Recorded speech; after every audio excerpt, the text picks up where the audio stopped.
I'm Rick Smith, and this is Labor History in 2.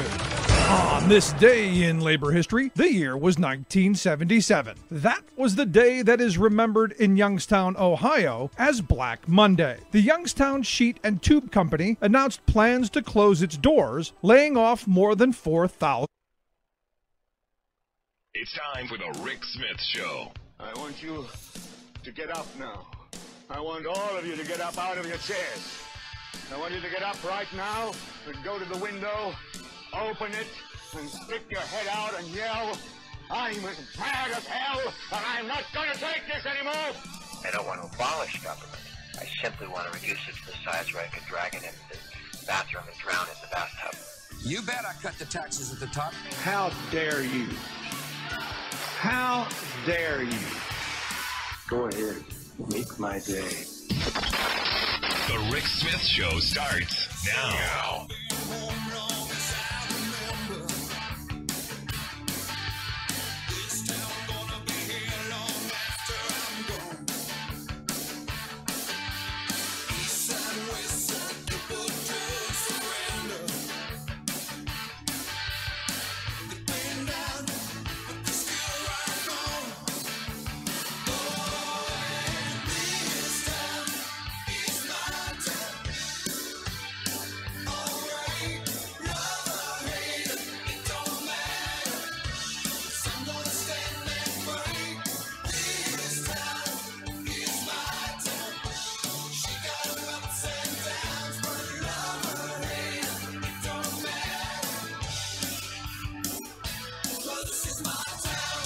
And welcome, brothers, sisters, working class heroes. This is the Rick Smith Show. Thanks so much for being here today on the big program. Lots to get to, lots to talk about. Well, tried right at the beginning of the day. Tried right off. Trump tried to change the news cycle as he's been trying all week. Look, this Kavanaugh thing ain't going away. No matter what the Trump tries, not going away, because this is one of those things that has people going, do we really want someone who is accused of sexual assault on our Supreme Court? And the more that it turns crazy, the more we hear from, classmates of Dr. Ford saying, yeah, I remember at the time hearing about something that went on, not really sure of all the details, but heard something. The longer this takes, this is what the Republicans are afraid of. The longer this takes, the more the memory gets jogged, and the more people are going, well, wait a second, I remember this, or, well, hey, I saw them there. This is their great fear. Time is the enemy for the Republicans. Now, email box full of right-wing groups saying, this is how Democrats act. They wrongfully accuse our good men of being, forthright and honest. And really, look, I look at the Anita Hill thing, and this is where Republicans say, see, they tried it back then, and this is they're doing it again. And I'm going, I actually believed her back then. It actually made a lot of sense, what she was saying, and was corroborated by others. In fact, there were other witnesses that weren't called that should have been called, which is a knock against Joe Biden, that would have certainly been backing her up. And right now, the fact that Trump and the Republicans are not going to have the FBI look into this, and we found out. Look at Orrin Hatch. There's a video running around of Orrin Hatch saying, that the chairman of the committee, Joe Biden, and the minority chair, they were right in having the FBI, along with H.W. Bush, ensuring the FBI looked into it. They were right in taking the 3 days. That's how long it took. 3 days for the FBI to look into the claims. I guess we don't have 3 days. I guess we got to do it on Monday. Because Kavanaugh, it's imperative, as Lindsey Graham said, that he get on the court. And it's just one of these things that you go, Republicans understand the longer it takes, the more that can come out. And that scares them. It really does. Because they fear that in their rush And you had to know that something bad was going to happen. Anytime you try and do something, halfway, anytime you try and pull a fast one on someone, as my grandfather used to say, you mess up. Someone catches you. And they're stumbling over themselves right now. They really are. And they're trying to figure out how they attack this woman without looking like they're attacking her. They're trying to figure out how they discredit her and destroy her story without having that Arlen Specter moment of, are you sure you weren't fantasizing? They're trying to figure out how not to look like, well, old white guys. And I love the fact that today one of the ideas, well, Susan Collins first, yesterday we talked about this, had the idea of, well, let's have the attorneys cross-examine each other. Which I'm not, this isn't, no, I'm not, I don't think so. Today the idea comes out, well, how about if we just have our female staffers? How about we just have them come out and ask the really ugly questions? Because there's nothing better than watching a cat fight. There's nothing better than watching two women tear each other apart. Especially, at least that's the thought, I guess, right? I mean, isn't this the reason you would send out your female staffers to ask your questions so that they could ask those really ugly things that only women can ask of each other, that, an old white guy would get crucified for bringing up? Yeah, that. So going to be interesting. And as we find out today, you've got Dr. Ford, who her and her attorney are trying to set some parameters on if she says she's willing to testify, if she does come and testify, that it's fair and that she's going to be safe. Because ultimately, when you look at this, and what's kind of scary to me is this woman's getting death threats. Who does that? I mean, honestly, who does that? I mean, it's just crazy. Now, as I started off with, Trump's trying to change the message. Hey, over here, come on, over here. And nobody's buying. Hey, border wall, and nobody's buying. That was the bunch of tweets today. It was, we can't secure our borders because of the damn Democrats. The historic level of obstruction. And I read that and I'm going, really?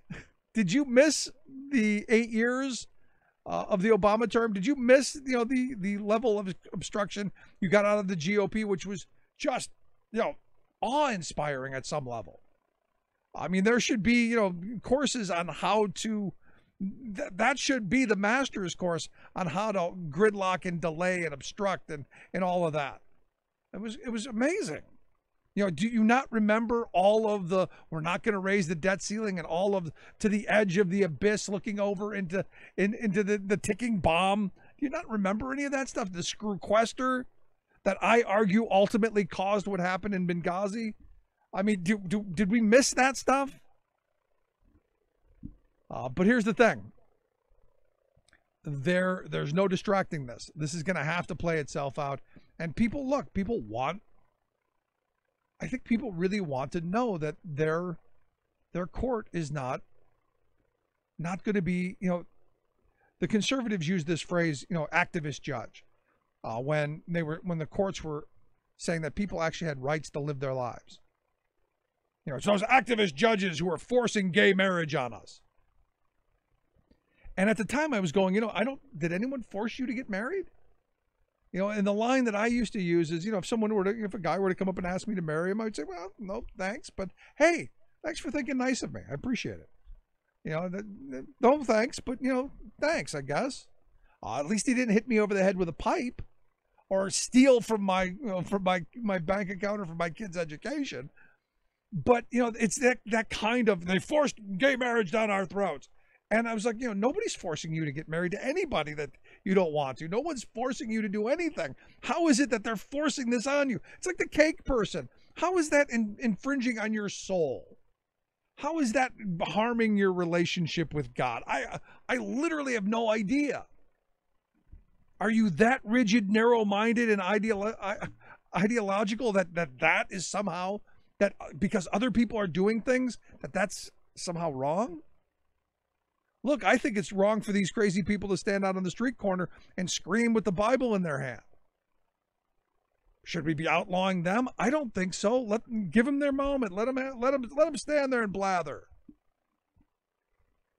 We've just become this kind of a society that just, these polar opposites, and not, my grandfather always said, you've got the right to do whatever you want until your rights infringe on mine. And there's a pretty big opening there. Or as, just as Black said, you have the right to swing your fist around until it touches the tip of my nose. There's a lot of room there. And for me, at some point, we've got to figure out how do we live in that world again? How do we make sure that we're fully capable of living in that world in some bit of harmony? It's just lots to get to in my mind. And I think the floodgates are going to be opening. I think the more we're going to see, the longer this takes, and this is what the Republicans fear, the more that's going to come out, and the more we're going to find out that this Dr. Ford, she's telling the truth. To me, that's simple. Anyway, we're going to take a quick break. Right back. Stick around. And the union gives a voice to win. On the Rick Smith Show. I'm Rick Smith, and this is Labor History in 2.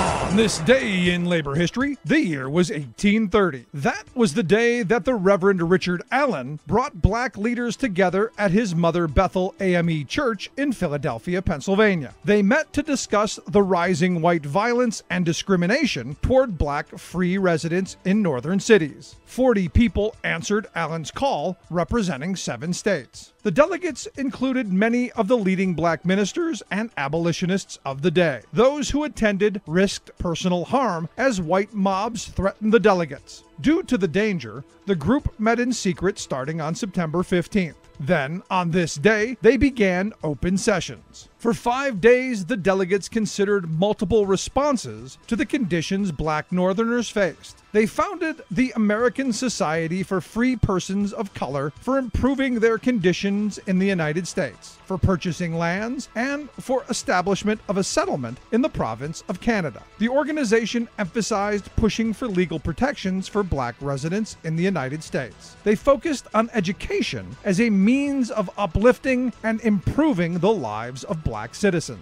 But delegates also supported the idea of an outlet to Canada for those black families who wanted to leave for their safety. The National Convention reconvened several times over the next 3 decades. Multiple meetings were held at the state and local levels. These meetings gave black leaders a chance to devise coordinated strategies to stand up against the increasing violence and restrictive laws of the North, and to call for an end of slavery in the South. One outcome of these meetings was the founding of labor schools to train black students in the skilled trades as a means to gain economic independence. Like what you hear? Check out more at laborhistoryin2.com. From UN headquarters in New York, I'm Luke Vargas with your World in 2 minutes. The Australian government's indefinite detention of refugees on a remote Pacific island is driving children to suicide. That was the accusation leveled by Daniel Webb of Australia's Human Rights Law Centre before a session of the UN Human Rights Council on Wednesday. After 5 years of detention, these children have now lost hope. Some have stopped speaking. Some have stopped eating. A 10-year-old boy recently tried to kill himself. The more than 1,600 refugees held in a pair of remote camps, notorious for their dire living conditions, didn't end up there by accident, but as the result of Australian laws barring any refugees attempting to reach Australia by boat from ever setting foot in the country. In an interview after his testimony in Geneva, Webb said the 102 children held in Nauru are acutely affected by their detention. 40 of these children have been trapped on Nauru for their entire lives. They're 4 and 5-year-old kids, yet the only world they have ever known is inside an island prison on Nauru. It's not clear there's an end in sight. A deal between the U.S. and Australia has seen 300 refugees brought to America, but the deal covers just a fraction of those in detention, and it bars any Somalis and Iranians, leaving their fate in limbo. To be frank, we can see in many places around the world right now that there are cynical politicians who seek power by exploiting fault lines on race and migration. And a consequence of that is that there are 102 children imprisoned on Nauru for the last 5 years. The consequence equally elsewhere in the world will be suffering. Luke Vargas, The United Nations. Your working class radio experience, where hard work, common sense, and rational thought are a reality. The Rick Smith Show. Working hard to make a left, red shirt, bomb red. Father, son, left a cameo, blue denim, had his vein. He's a working class man. Welcome back to the Rick Smith Show. Check out the website, thericksmithshow.com. So today I came across an article that it's one of those things where you go, maybe this is an idea. Abolish the court, the Supreme Court as a whole. Maybe that could solve our problems, or maybe a different way of appointing court justices. Because as Joshua Holland writes in his piece on the possibility of abolishing the courts, whether you believe that gay marriage or the social issues are being rammed down your throat by one set of justices, or on the other side, campaign finance laws are being thrown out and unions are being busted, the court just seems to have become this political tool. And I'm sure it's always been this way. I'm sure people have made this argument for a while. But the question then becomes, how do we get back to where, maybe we didn't remember the justices' names. Maybe nobody knew who they were. Which is why I've asked Joshua Holland to come talk to us about his piece over at Raw Story. Josh, thanks for taking time for us. Hey, thanks for having me, Rick. So, abolish the court, huh? Is that an idea? Is that a possibility?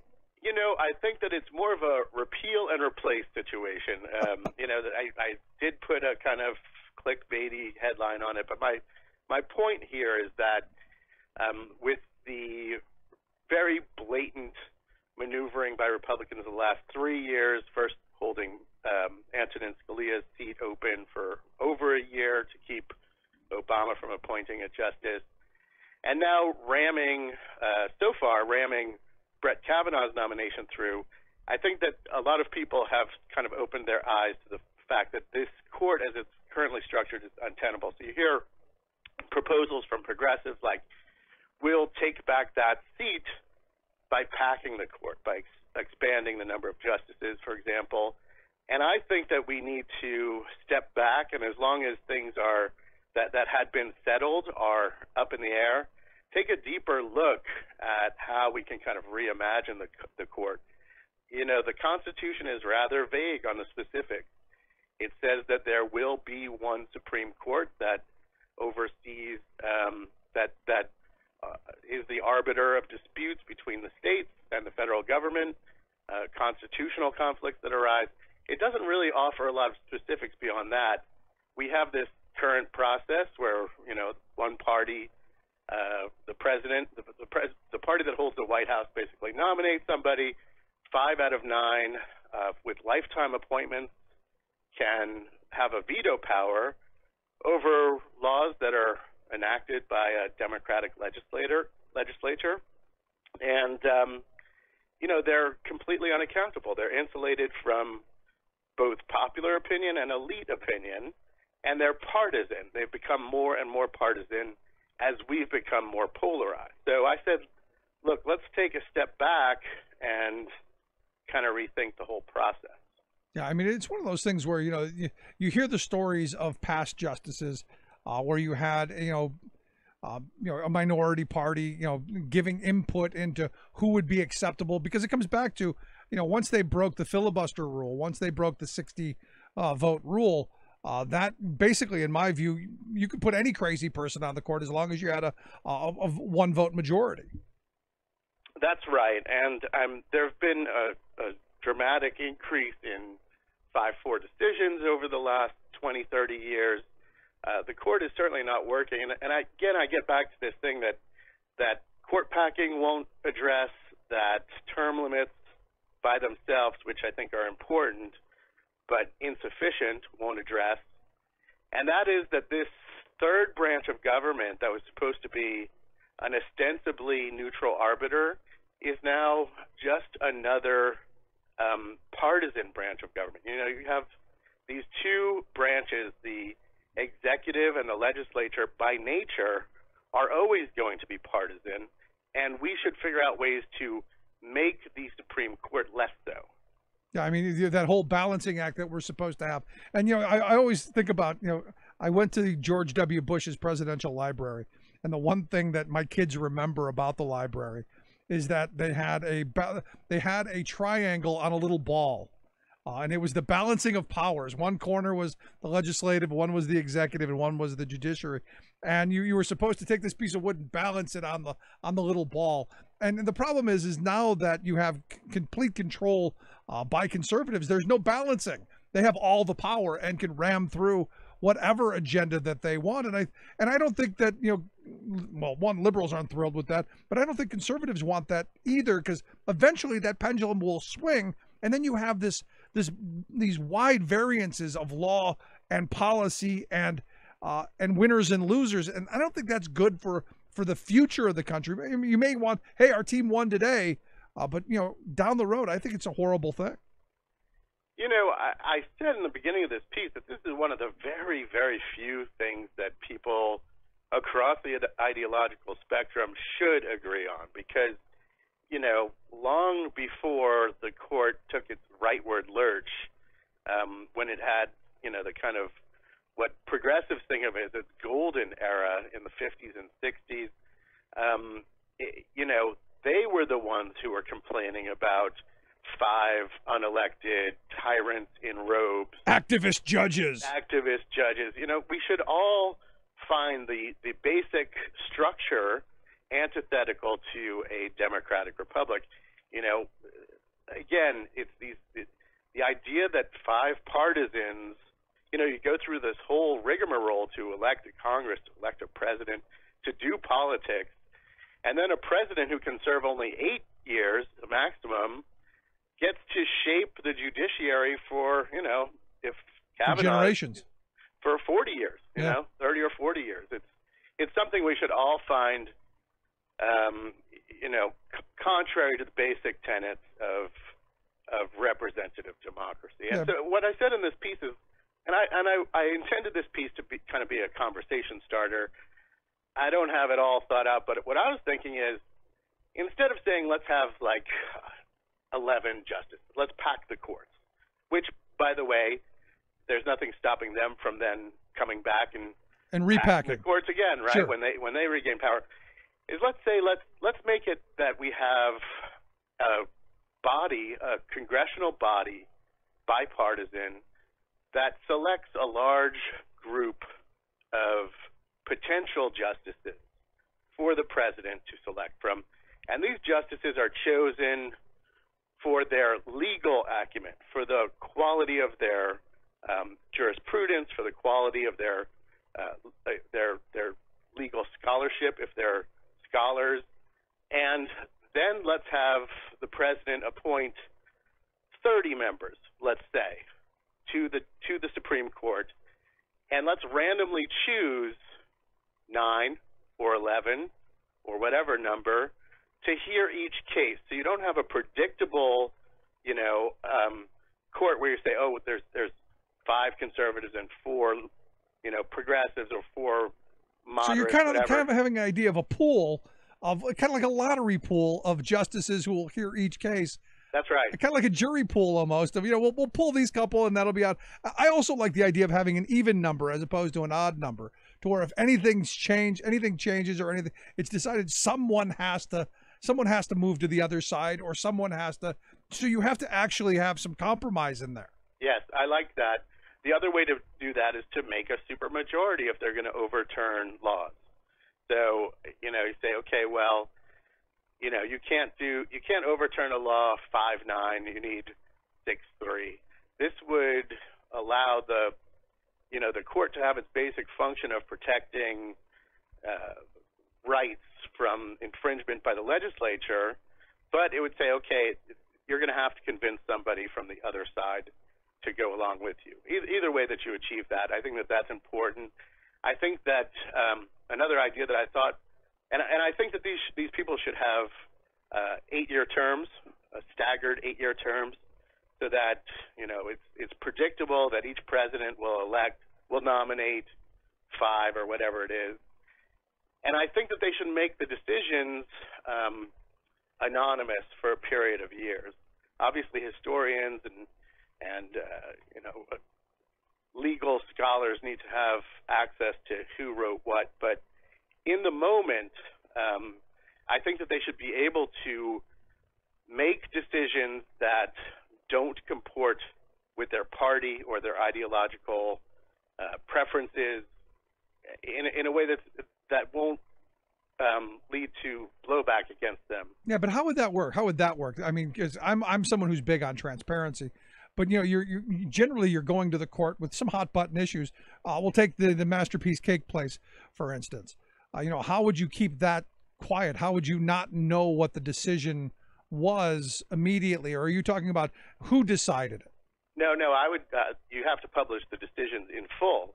I would say let's keep the authors anonymous while they're in the court, and this allows them to be more flexible ideologically than if they feel that they have to rule in a way that is consistent with the president who appointed them. Do you think that's possible? I mean, I look at someone like Kavanaugh, for instance. He's been groomed since in utero, I would argue, to be this this right wing, somewhere near Thomas kind of conservative. It's in the breeding. It's in the the entire path to get him here. Is there a way for him, the leopard, to change his spots? I mean, is that possible? Well, I think that the thing that we're not talking enough about with Kavanaugh's nomination, amid the charges of sexual assault and allegations that he perjured himself and stories questioning his financial his debts and who paid that off? I want to know who paid it off. Dollars worth of baseball tickets. All this stuff misses a fundamental thing, which is that Brett Kavanaugh should not be considered for the Supreme Court because he's a Republican political operative. He's a particular kind of attorney. He is trained in the law, but he has this history of being a political operative, a partisan political operative. And I would think that in that first stage where you have a panel of retired judges and retired legal scholars and a bipartisan panel that vets the candidates first, they should reject somebody with that kind of background, right? They should look for people who have we should figure out a way to assure that what we have at the Supreme Court is the country's leading legal minds, the most well-informed, intellectually nimble, etc., the best lawyers, rather than the most dedicated partisans. No, I'm with you on that. I mean, there's got to be a way of doing that. But some of the stories that I've heard, I mean, Bill Clinton evidently asked Republicans, who they would be able to, to get behind, and ask for a list of people that said, hey, people that I would go for and that you'd be acceptable to. And to me, that seemed like almost the right thing to do. You go, okay, well, I'm going to appoint somebody that I agree with. Is there someone that I agree with that we can come together on? That seems to be the way that I would like to also see things happen. Although in this polarized political world, now I don't see that happening. Yeah, I mean, that was a different time, and that was a time when there was a lot more respect for, the unwritten norms that made Congress more or less functional. I mean, right. Not it was never a great body, but more or less functional. I think that by making a much larger pool of jurists, if you say we're going to have 30 members of the Supreme Court, what it does, and we say, okay, and they're only going to serve for 8 years, what that does is it lowers the stakes to the point where neither side needs to actually, advance fierce ideologues. And the idea would be that if you have this rather large pool of really top-rated, top legal minds, internally there would be a culture that developed, one would hope, where they would privilege open-mindedness and, intellectual heft. Yeah, it sounds like a great idea. I just don't see. I don't want to rain on the parade. I just don't see conservatives giving up the power that they've now attained. And that, look, generations of big money and organized power on the right, along with all of the think tanks and state policy networks and the Federalist Society, all of the years of wanting and dreaming about getting to this moment. I don't see them ceding power. I just don't see it. I also don't see them ceding power. I see this as, if we're going to talk about packing the courts over their objections, which is an extremely aggressive political move in the first place, then maybe we should offer that as an alternative. You can sit down with us and imagine a way that this court fulfills its, what the purpose for which it was designed, or we will ram through these two other judges and just put you in the minority. Yeah. I think that I share the frustration with the way that they handled Merrick Garland, and I think that and then Gorsuch and now Kavanaugh, I share the frustration that is causing people to say, let's pack the courts. I think that, if we're going to go and consider a radical move, then maybe we should consider a radical move that takes this kind of partisan edge off of the court in the first place. No, I'm right there with you, because the first person who said, well, when we take power in 2020, we're just going to expand the court. And I'm going, but what happens in 2024 if you lose? Don't they just expand the court? Also, when you do that, you make it more likely that you're going to lose. Exactly. It just, and then, because always my fear with law, and I believe in decided law. Once the rules are set, once the rules of the game are set, you figure out how to live by them. If you're constantly changing the rules, you constantly have chaos. And this swinging pendulum is bad. I mean, it's a sign of every banana republic around the globe, of which I would prefer not to be one. Yes, I agree. I agree wholeheartedly. Yeah. So, I'm offering this idea, and I'm going to probably develop it in a longer essay, but as an alternative to consider, if and when Democrats retake power with a lot of anger and frustration, instead of just saying let's pack the courts and deal with it in this short-term battle, let's really think about reshaping it so that it isn't a third partisan branch of government. We have one kind of, and I think there's a lot of different ways you could go about this. I offer some ideas in this piece, but there has to be a way to make it an institution that is above the political fray, that goes beyond uncodified norms, which we have seen can be just blown away. Yeah, well, we want it to be the umpire that John Roberts originally said he would be, and ultimately now you've got Kavanaugh saying he would be an umpire too. I'd like to see them be the umpire. Pretty simple to me, but Josh, great piece. I hope it does spark the conversation that I think as a nation we desperately need, and that is, how do we rein in the power of these activist judges on either side, wherever you believe in? How do we make it a true and fair arbiter of our laws? But good stuff, and I hope it does do that, and I'd love to have you back as this continues. Thanks, Rick. Appreciate it. Good stuff. As always, Joshua Holland. You can check out his piece over at Raw Story. We'll make sure we tweet it out so folks can take a look at it. Quick break, right back. Stick around. You're listening to The Rick Smith Show.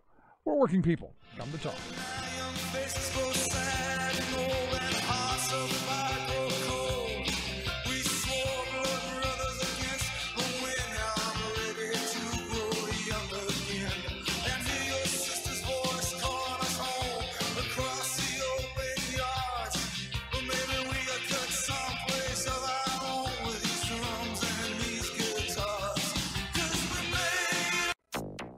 It's Thursday, September 20, 2018. I know for many people, this feels like a nightmare that just won't end. Hurricane Florence flooding poses a toxic public health threat. Know that you're not alone, and people will be working to help you. as a long road of recovery lies ahead.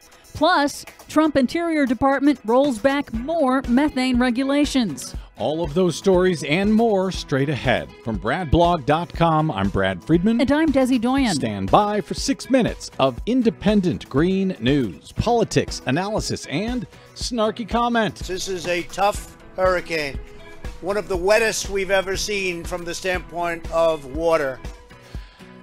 Oh boy. This is your Green News Report.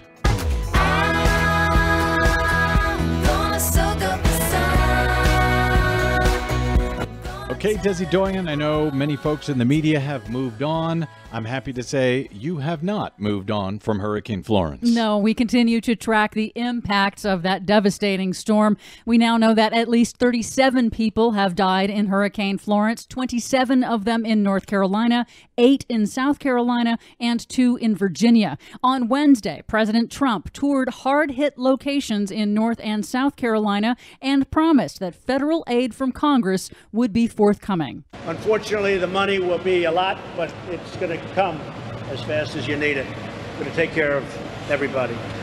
And to all those impacted by this terrible storm, our entire American family is with you and ready to help, and you will recover. It is nice to hear President Trump say that Congress will be forthcoming. We'll see if it actually comes through. Did he throw any paper towels at them? Not this time. Good. The impacts will last long after the TV cameras have gone. Officials warn that Florence's floodwaters will persist for weeks and will pose an extreme public health hazard, contaminated with bacteria and toxins from hog manure lagoons, coal ash waste impoundments, and sewage. At least 3 water treatment facilities so far have discharged partially treated or untreated wastewater into the environment. All contribute to the high risk of waterborne and mosquito-borne diseases that will persist for months down the road. One of those sewage treatment plants has leaked some 300,000 gallons of human waste into the floodwaters and into the nearby rivers. Moody's Analytics calculated preliminary economic losses as high as $22 billion and likely to go higher, putting Florence in the top 10 of the nation's costliest hurricanes. Farmers have suffered significant crop losses, and the floods drowned millions of chickens and more than 5,000 pigs that were trapped in massive barns. The long tail of disasters like Florence underscore the disproportionate impact on low-income communities, families who did not have the resources to evacuate before the storm, much less recover after. Only about 10% of homeowners in North and South Carolina are covered by federal flood insurance. On Tuesday, North Carolina Governor Roy Cooper promised to address the state's affordable housing crisis in the rebuilding process. We want to plan this in a way that we get people back into housing as quickly as possible. This storm has put a spotlight on the issue of affordable housing that we have here in North Carolina and all across our state for that matter. FEMA Director Brock Long pledged to rebuild homes and infrastructure with an eye to future storms and future flood threats. There's a lot of tools in the toolbox. I'm a big fan of doing it right. Let's don't rebuild to the pre-disaster standard only to see it being blown out again. We've got to factor in mitigation into the recovery efforts and the dollars that we're putting forward. Mitigation? Mitigation from what, Brock Long? I wonder what he's referring to. But the North Carolina Home Builders Association has warned that Trump's new tariffs, announced this week on $200 billion in Chinese goods and raw materials, will increase the cost of recovering and rebuilding. Finally, the Trump administration moved again to actively make climate change worse this week. The Trump Interior Department's Bureau of Land Management formally proposed rolling back Obama-era rules that would have restricted leaks of methane, a very potent greenhouse gas, from oil and gas operations on public lands, requiring drillers to repair leaks, stop venting natural gas into the atmosphere, and to pay royalties to the public.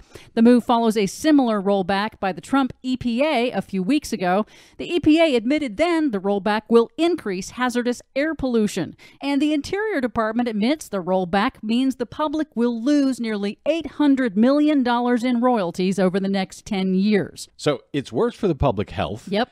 It makes less money for the government from royalties. Yep. So why are we rolling these back again? Also, the fossil fuel industry can make a few more bucks. And so that we can make climate change worse. Hours later, the states of California and New Mexico teamed up to sue the administration to stop the rollback. For much more on all of these stories, by the way, Donald Trump was giving out food in North Carolina in styrofoam packages. For much more on these stories and the ones we couldn't get to today, please check out our website at greennews.bradblog.com. Find us, follow us, and share us planet-wide on the Facebooks and the Twitters at Green News Report. I'm Brad Friedman. And I'm Desi Doyen. And this has been your Green News Report. And breathe, just breathe. Whoa.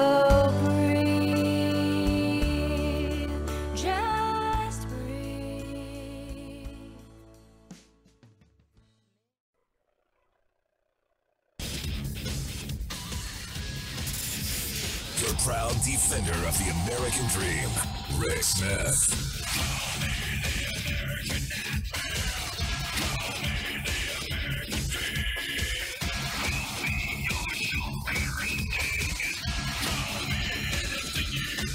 So you may remember last night we talked a little bit about the story of the guy shaving on the train.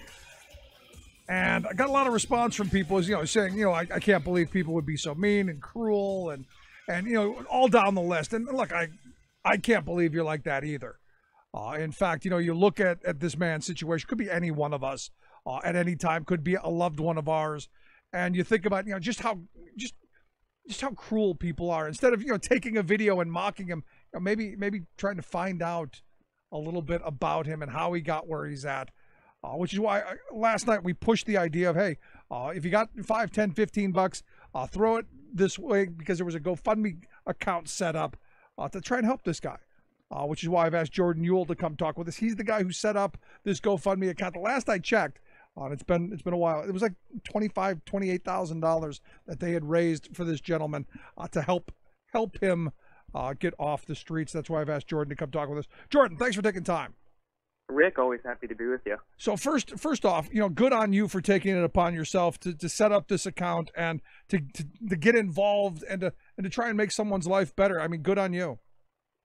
Oh, well, I think it's something that anybody would have done. I might have just been the first one to do it. And it's important to remember that thousands of people came together to chip in, to donate, to spread the word. Almost 1,500 donors. In 2 days, we've raised nearly $38,000 for Anthony. Yeah, it just shows that, as we saw, with the video and the response that led to this, social media can be a very negative and corrosive force, but it could also do a lot of good. And social media is a way that connects us all, and it can show that we have humanity and a collective consciousness.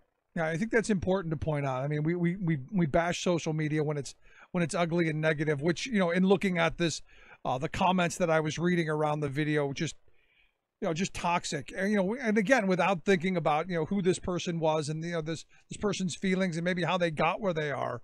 When I saw the video, I felt, I in the pit of my stomach, I felt, this isn't right, that they're invading this guy's privacy. But also that they're mocking a guy who's clearly struggling with some kind of, I don't know, demons, health problems, whatever, but also trying to hold on to just a little bit of his humanity and a little bit of his pride because look, when you try and shave and you try and do those kind of things, you're trying to at least hold on to some normalcy in life. At least that's how I viewed it. Right. Yeah, no one wants to shave on a train. It just doesn't. It's not the right space. You don't have everything you need. So it was very clear, at least to me, that he was having a bad day.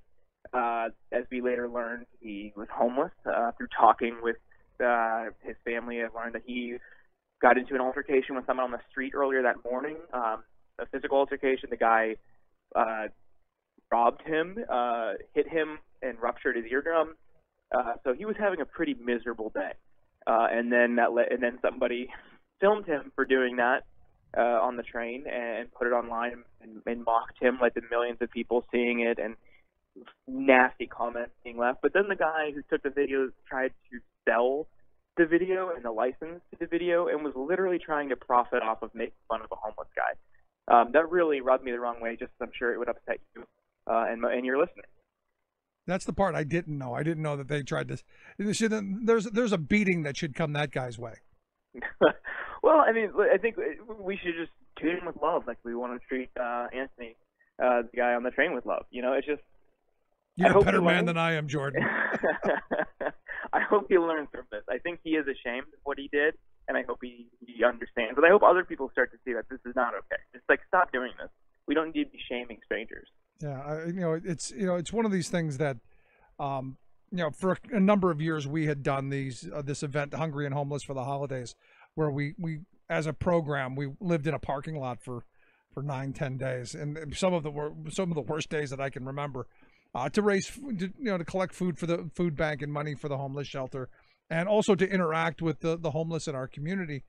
And, I was shocked the first time I did it because, I had a lot of preconceived notions, like I think most people do, that homeless people are basically, alcoholics or drug addicts or people with abuse problems. But what I found overwhelmingly was people who fell on hard times, had a couple of, stumbles and moments of bad luck, and a lot of people with mental issues and health issues. And when I saw Anthony and I saw him, the first thing I'm thinking of, here's a guy with some demons, possibly some health issues, and not somebody to be mocked. And as I tell my kids, when you see a homeless person, a little sympathy, because it could be me at some day, it could be you, it could be any of us, it could be anyone we love that could be in that situation. Yeah, you're spot on. Through conversations with him and his family, I've learned that Anthony has had 2 strokes and has incurred brain damage as a result. So he's got cognitive impairments that, compounded with homelessness and economic disadvantage, has led to the situation he's in.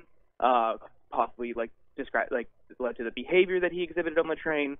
Like there's extenuating circumstances that a casual bystander who did not think to ask, did not consider his situation, did not pick up on, and certainly the people online didn't either. So there's a reason for his behavior, and all we needed to do was just ask. Yeah, and look, I think in changing the assumptions, because like I said, when I first did our first event, my conception was, these are people who are just, they're lazy, they're alcoholics, they're drug addicts, they're people who, and what I found was something completely different. And that those events opened my eyes, which is why, I consider myself a homeless activist, someone who wants to make sure that, we as a society, as the wealthiest country in the world at our wealthiest point, that we make sure that nobody ends up in that situation. And when I see one of these scenarios, I go, this is a failure of we the people to ensure that the least among us are at least somewhat helped and cared for. Yeah, I think people like you and me who are on the left, we want a world where everyone is taken care of. We don't want anyone in poverty. We don't want anyone to be homeless.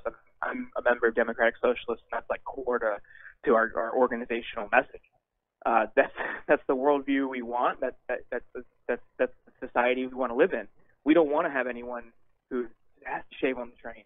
We want to help everybody, and I think this is a good reflection of how those problems can be solved, because people came together, gave what they can relative to what they had available to them, and very quickly were able to help this guy get back on his feet. Now, if we expanded that to a larger nationwide program and everyone gave a little bit based on what they have, we could solve a lot more situations like this. I think that this is something that we need to consider, because we can't do it piecemeal. Like, GoFundMes are great, and they show the best parts of humanity, but we shouldn't have to do this. And it really pains me to see people trying to pay medical bills through GoFundMes. So this is I wanted to help him because it makes a difference in his life, but we need to start working toward a bigger, better, more robust social safety net. No, I'm right there with you. And look, you said we on the left, and you're right.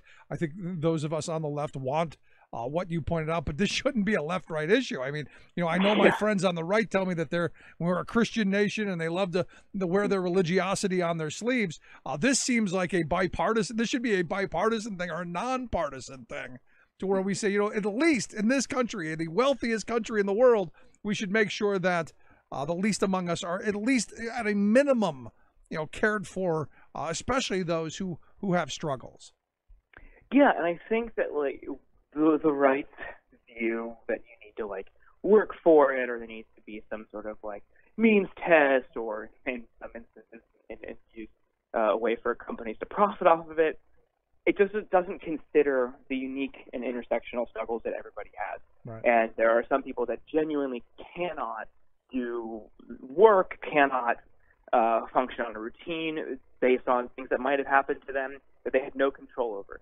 And I think that we need a more empathetic, holistic, and understanding approach to our social safety program that the right currently is not offering. Now you set forth this GoFundMe account, which wildly successful for this gentleman. I understand that he's going to buy, I guess, a trailer to live in, and the funds will be administered, I guess, by a brother, right? Is that what I understand? Yeah, I've been talking to him and his brother a lot this morning. We're probably, I think it's getting to the point now where the GoFundMe is getting large enough to the point where we probably need to establish a trust. So I'm going to line up see if we can find a pro bono attorney in his area to handle all of that kind of stuff, and then disperse the funds incrementally.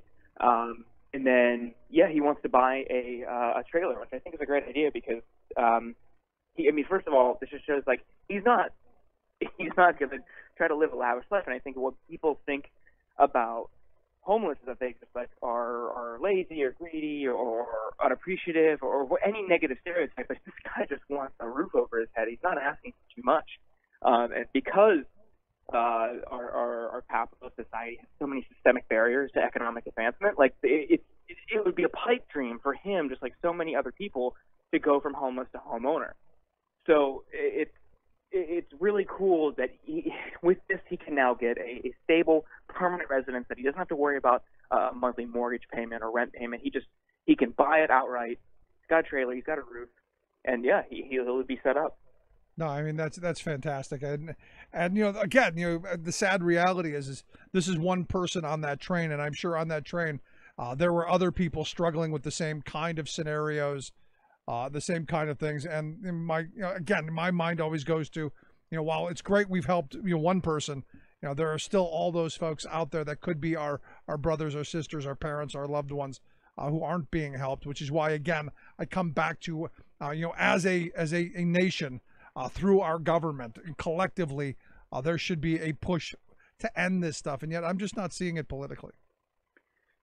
Yeah, well, I don't see it either. I mean, that is why I joined Democratic Socialists, and I don't know where you stand on that, but that they were putting forward a bold plan that I did not see from some representatives even on the left. So that's where I went, because I know that's what they absolutely want: unapologetic defense and support of people like Anthony, and like you mentioned, people on the train who weren't filmed but might have been in similar circumstances. Everybody deserves to have a reasonable standard of living, no matter what, no matter who they are, no matter where they come from. Period. That is, we are the richest country on earth. There's no excuse when we have billionaires and companies reaching valuations in the trillions who pay little to no taxes. There is no excuse for homelessness. No, I'm right there with you. And look, the right would say, Jordan, you did the right thing. It's all about charity. And all the people who chipped in, it's all about charity. And on a certain level, I go, okay, that's fine. But again, your charity argument that let charity do it all has one guy on the train where the others are left behind, which is why, again, I come back to, and I'm sure you'll agree as a Democratic Socialist, that this is what we should be doing as a matter of course through our government so that no one falls through the crack. Just my thought. Right. Absolutely. No, yeah. There's just no excuse for homelessness. I can't put it any other way. Just period. We have the money, we have the resources, and if you look at it in a medical context, we need a universal healthcare system where people aren't doing GoFundMes to pay their medical bills. No one should go bankrupt for going to the doctor. And when we have, and I think it shows the importance of shows like this when we have an independent media voice that is able to ask the tough questions, because when you have corporate media questioning the fiscal viability of a Medicare for All program, but never once questioning continual and incremental increases to military spending and historic increases now, when we already have the largest military in the world. Why is that? And it just shows that, like, when you have a media system that's beholden to corporate interests and the profit motive, like that, it does a disservice to the American public. So again, it just shows the importance of shows like yours, Rick. Yeah, I appreciate that. But you could also throw in the $25 billion they want to spend on a stupid wall, and $13 billion they want to spend on Space Force, and you could go all through the insanity of what this administration, the couple of $1 trillion they handed to the 1% in that tax scheme. All of that stuff could have been used in much, much better ways, maybe to help folks like Anthony and others. But I was thinking about a guy just a minute ago as you were talking about the video and Anthony. One of the homeless events we had done, I rented out refrigerator boxes to people to pretend like they could play homeless for a night, and we had like 20 of these boxes lined up to where for like $20 a night you could stay in one of the boxes. And what ended up happening is very few people wanted to come and sleep out in the parking lot in the middle of July. Who figured? But we ended up filling them with homeless people because, as the one guy told me, the week that, the 9 days we were there was the safest that he had felt in years. And it was one of those moments where you go, wow, I hadn't really thought about it. And the one guy, his name was Joe. He had a whole litany of health problems that Medicaid helped pay to take care of. And, they spent hundreds of thousands of dollars to keep him alive, only to then send him to the street with nowhere to live. And it just seemed so incredibly short-sighted that, this guy who had worked his entire life, was a conservative Republican, had a heart attack, lost his job, ended up losing his home, and lost his health insurance, and all the, you know how the snowball goes, and ended up homeless. And there he was, had worked his whole life. We'd spent hundreds of thousands of dollars to keep him alive, only to throw him on the street. Right. I think one of the greatest cons in American history is this idea that Republicans care about people and that you can work hard and get ahead, and if you just do the right things and play by their rules, that everything will be fine when they're actually like working against you. And I think that it is good. It feels good to believe that, yeah, if I put my time in and I work hard and I do this and that, I will be fine. I will be stable. But like in this guy's situation, like so many others, life will throw you curveballs that you just cannot plan for. Yep. And health issues is one of the biggest ones.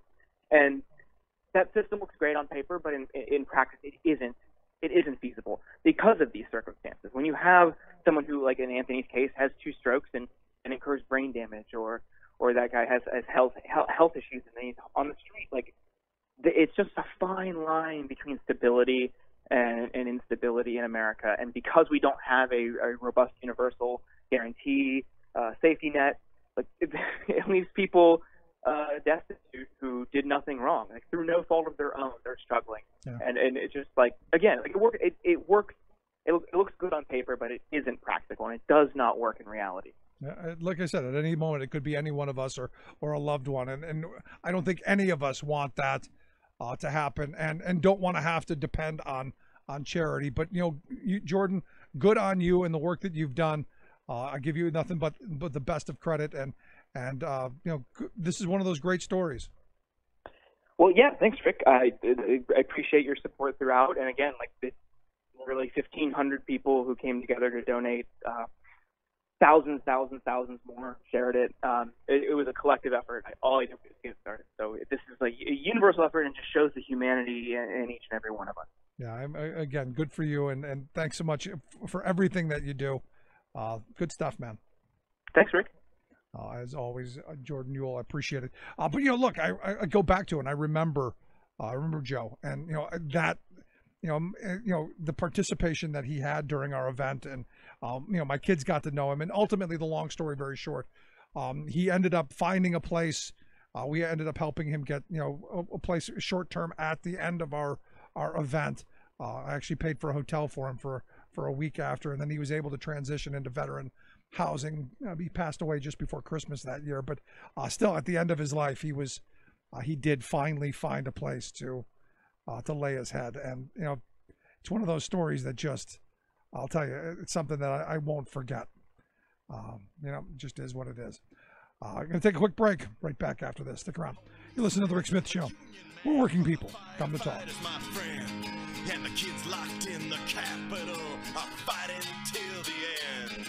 And we're not gonna break tonight, and we're not gonna bend. Some say the union's down, but I asked around, and everybody said, this is a union town, all down the line. This is a union town, all down the line. And if they come to strip our rights away, we'll give them hell every time. This is a union town, all down the line. Remembering that united we bargain. Workers of America, rejoice! As our nation celebrates Labor Day with backyard cookouts, fun at the beach, or simply kicking back in a lazy boy and doing several rounds of 12-ounce elbow bends, we can all take comfort in the happy news that our economy is whizzing. Economists tell us that job creation is surging, wages are rising, and consumers are racking up record levels of purchases. What's not to like about all that? Two things. First, the economists' claim about wage growth is a sham, covering up the shame that top corporate executives and major shareholders are grabbing nearly all of the economic gains produced by America's entire workforce. The so-called nominal wage, i.e. the sum that workers see on their paychecks, has risen only 2.7% in the past year, a very mediocre result for the 82% of the labor force who are non-managerial worker bees. Second, that nominal wage is not the worker's real wage, for it doesn't take into account the very real fact that consumer price increases eat up the buying power of people's paychecks. Indeed, while nominal wages are up 2.7% in recent months, the price of everything from gasoline to groceries is up by 2.9%, effectively slapping working families with a wage cut. Sure, the economy is whizzing on the working class. This is Jim Hightower saying, so all the rejoicing on this Labor Day is coming from the gated zip codes of the rich. For example, in the same year that workers took a pay cut, the CEOs of America's 350 largest corporations had an 18% jump in their pay, hauling in an average of $18.9 million each. In a lifetime of labor, the typical American worker would not be paid as much as those honchos took in 1 year. Those few are getting rich enough to air-condition hell, and I think they'd better be pooling their money for that project. Hightower's commentaries are brought to you by the Hightower Lowdown, the monthly newsletter with Hightower's take on what Wall Street and Washington are up to. For information, visit hightowerlowdown.org.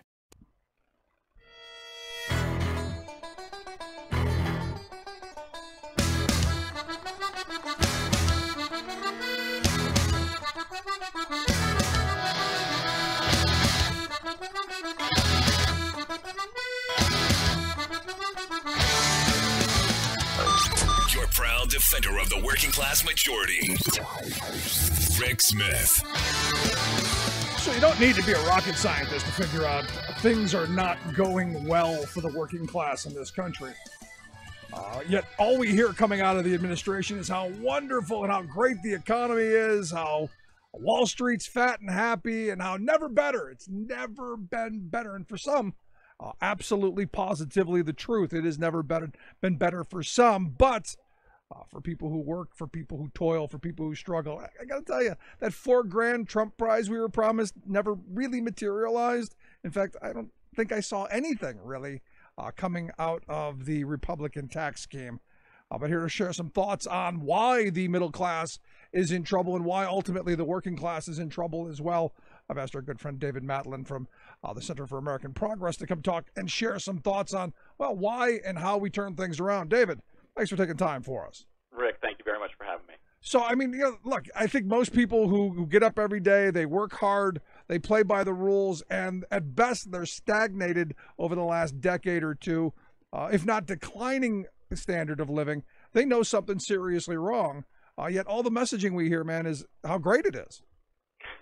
Yeah, well, I think because the reality, as you said, is pretty bleak when you talk about basic things that affect most people, their wages that they're dependent upon, and the typical worker, their wages have not increased for about 4 decades, you know, and yeah, there's been some slight ups and downs, but over that whole period, pretty much nothing. Meanwhile, we know costs of important things like housing and healthcare have gone up much faster than inflation. So people are really feeling squeezed, especially when they see those at the top getting almost all of the gains of the economy, because we have been become a much richer country over those 4 decades. Just most people haven't gotten much of those riches. Yeah, I mean, you know, we keep hearing about how wealthy we are as a country. You know, how, you know, we're at the wealthiest point in history. We're the wealthiest country in the history of civilization, at its wealthiest point. I've heard that, you know, a number of times, yet we still have hungry, we still have homeless, we still have kids going to bed at night with empty bellies and not knowing where they're going to sleep tomorrow. We still have all of these problems. And we also have, as you've pointed out, a working class with stagnant wages and health care that is just, you know, for most people that I know who get up every day and struggle, healthcare is that issue where you go, you know, 20 years ago, we didn't have these problems. And just, you know, the constant struggle. And people are looking for why. And I go, well, it's simple to me. As a guy who spent most of my lifetime working union jobs, it's because we don't have enough workers in unions. Yeah, the decline of unions has been one of the biggest stories in these problems. And that's for a couple of reasons. You know, so the things the unions do, first, they give workers some power at their particular workplace to improve the conditions and to get higher wages. And then when there's enough workers who can do that, those benefits tend to spread to other workplaces. So even non-union competitors tend to raise their wages. So that's not happening anymore. In fact, unions, when you're negotiating, are often just trying to hang on to what they've got. The other thing that's not happening is workers need a voice in our political system, and unions help give them that. They help organize people, bring them together so that they have a voice. They keep them educated about what's going on, and they help mobilize them to vote. And without that, our political system is almost totally responsive to the very rich who pay the lobbyists, who, you know, spend all sorts of money on campaign contributions. And so we have workers losing power in their workplace and in politics. And that has combined to create this huge problem where the middle class and working class are getting really the short end of the stick. Yeah, you know, I tell the story all the time. You know, I grew up in a housing project on the west side of Cleveland, and it was because of a union job that my kids will never see the desperation and poverty that I grew up in. And I now live in a neighborhood with doctors and lawyers because the work that I did was compensated at a decent rate. And look, I worked hard, I played by the rules, and ultimately I was able to get ahead. And it's that kind of meritocracy that even I believe in, that if you do work hard and play by the rules, that you should get ahead. And I think that's one of those things that, you know, we as Americans have internalized as, you know, part of our DNA almost. But yet it's just not happening. And the argument that I get from people all the time is that unions are bad because, well, it raises the cost of labor. And the wealth class of this country has almost put that into our DNA, which is kind of scary to me. Yeah. So, I mean, my view is that kind of stronger unions are about the only thing that can get us out of the current situation we're in.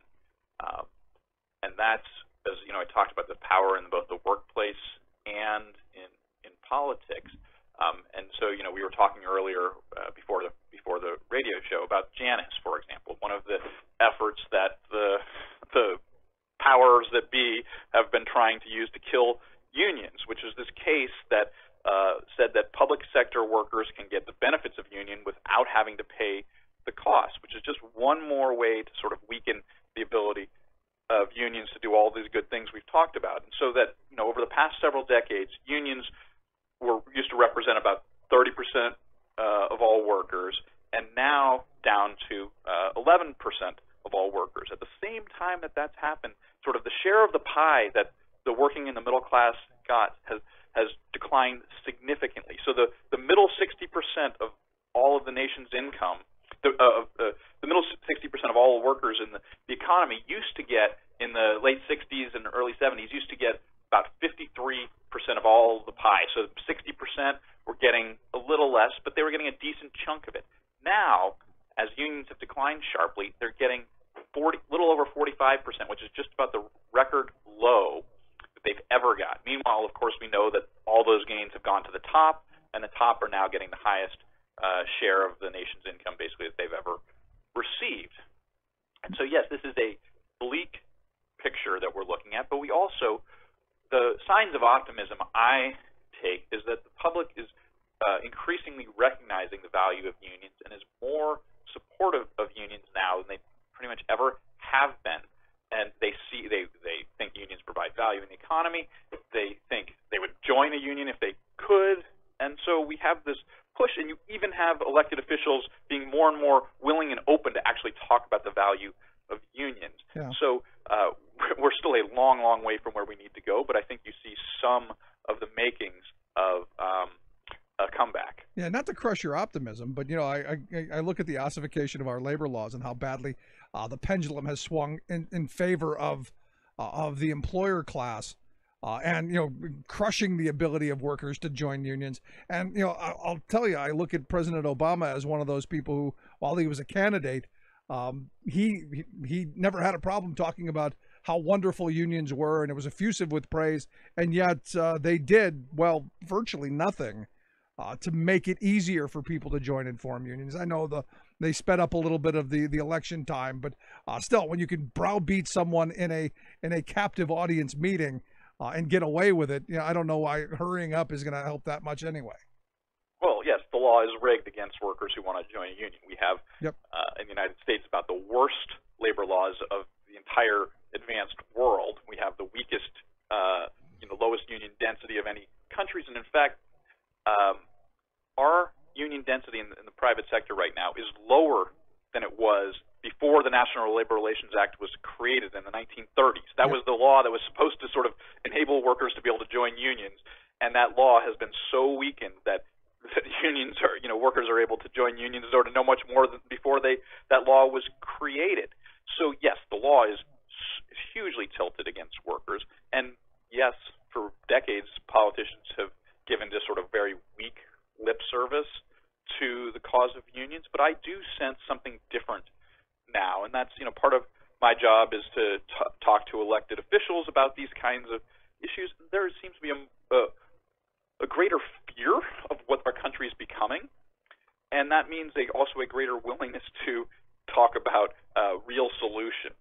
And so, yeah, it's still possible that the politicians won't follow through and just go with the money, but I sense a lot of energy and interest and optimism around what unions can do, and you can see that. You saw the teacher strikes, last year. Those were hugely popular amongst the public, right. And they were quite successful in raising wages. Yeah, but does it have to get to the point where you're so desperate that you have no alternative? I mean, if you looked at some of the tweets that were coming out of Oklahoma and you look at the conditions under which those teachers taught and those students learned, I mean, they're at least a decade behind making an argument for better wages and conditions. And it had to get to a point to where, finally people were like, we just can't do this. Does it have to get to that? I don't know. Because I have some libertarian friends who say, we shouldn't have any labor laws. It should be, workers should be able to get screwed over, and it should be desperation. And then they wake up and go, oh, we should organize and we should fight back. Well, that at some level, so I think that's sort of crazy. One, because we're humans and we can do better, but also, that's sort of, I don't know if you read Marx, that's sort of his theory is that the oppressed will rise up once economic conditions become so bad. But there's really very little truth to that because the way power works. If people have so much power at the top, they can do all sorts of things to keep people down. And so my view is what we need to do is be a little bit smarter about that and create the conditions that enable workers to fight back. And we shouldn't have to get to, what is the bottom? When we're, digging in dirt again and scratching for food? Or there is sort of no actual, level that can be considered the bottom. It's just things could be a whole lot better, and we have the powers to change them. And when people come to that realization that they have the power to change them and take action, that's sort of what all the that's what all organization is about, and all organizing is about, is encouraging people to realize the power that they have to change the situation. No, absolutely, and I'm with you on that. And I think we should be using smart policy. But my fear is what we're right now, we're looking down the barrel of a Supreme Court that will undo the entire 20th century. I mean, all of the New Deal, I think, will be under assault with this Supreme Court once you get Kavanaugh seated, if he gets seated, or if they put someone who is just as bad, if not worse, in his stead. It's one of those moments where you go, what's it going to take for us as a society to really push back and say no more? I mean, how much more do you take is the question. Well, I don't know. I do think people are willing, so the Supreme Court, I share your fears. We are going to sort of what Lochner era kind of jurisprudence, which this is named after the leaders of the court who thought that child labor laws were unconstitutional, that basically anything to make the economy work better for workers and the working class was unconstitutional. And so, yes, these extremists who are being considered for the Supreme Court really have a chance to undo so many of the things. But and here is the public is with us on the value of unions. The public is with us on the concerns about stagnant wages, on concerns about extreme inequality. And I think to be credible, so while we can talk about Donald Trump, who has not delivered in any way on these claims, he ran as a different kind of politician, that he was going to be not the same old standard Republican that was just going to help the rich. He was going to do something different. He was going to be a workers' president. He was going to raise wages. While he hasn't done that at all, and in fact, I wrote a piece where I talk about all the things he's done to harm workers, he showed that I don't think it's credible anymore to just go with the same old policies and the same old rhetoric. And I think both sides now have at least started to say, you know what, we have a wage crisis and we have to do something about it. And that is fertile terrain for talking about real solutions. No, I'm right there with you. And I've said from the 2015 on that he's stolen labor's message. I mean, he even stole, he took Bernie Sanders' message, which was the exact same thing. I mean, I'm not a Trump supporter, but I think, going after China and trying to reduce our trade deficit there is a good thing. And I'm not against the idea of using tariffs to try and do that. I know some people are, but something eventually has to be done. But at the end of this, you're right. I don't see anything that Trump has done to help the working class. And I see a lot of things that he's done to help his cronies and the very wealthy in this country. Yeah. And, so Trump clearly was right that trade was rigged and that we could do far better. I don't actually think he's going about it the best way, but he was exposing the weaknesses of the sort of the elite consensus of this is what's good for you and we're going to do it to you. And he provided a challenge against this sort of conventional wisdom that both parties were part of, that were screwing workers. And so I think there's much, much greater room now for people to push against the conventional wisdom that is harming unions. And so yeah, it's a really bleak time in the United States history where, as we have long period of stagnation of wages, we have record high inequalities, and we have a democracy that is almost totally captured by the rich. So yes, what are our solutions to that? Well, there really aren't many other solutions besides stronger unions. All the other kind of policies you think need organized workers to make them work. Let's say you raise a really high minimum wage, but you still got to figure out some way to enforce it. Only organized workers can enforce that. Let's say you get money out of politics. Well, the rich still have all sorts of built-in advantages. You need to have workers have some organized power in the political system. Only unions can deliver that. So I think we talked about how bad the conditions have to get before people fight back. Well, I think just at a minimum, the solutions are pretty clear, and that unions help deliver some of the key solutions we need.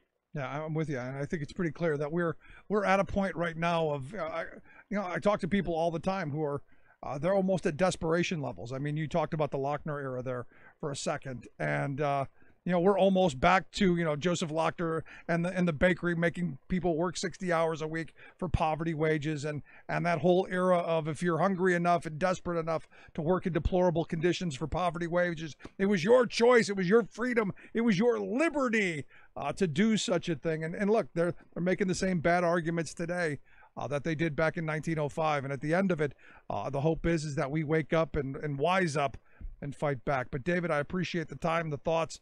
Really good stuff. Always a pleasure to talk to you, and if the subject's a little depressing. No, look, I mean, the hope is, you got to know what the problem is before you can get angry about it. And then once you get angry about it, we know how to move forward and fix it. And I appreciate the time, man. Thanks. Thank you. Bye-bye. Good stuff. David Madland, Senior Fellow and Senior Advisor to the American Worker Project there at the Center for American Progress Action Fund. If you want to check out his stuff, AmericanProgressAction.org, the website. We'll make sure we get the article out so folks can take a good look at it. Quick break, right back to wrap things up. Stick around. You're listening to The Rick Smith Show, where working people come to talk.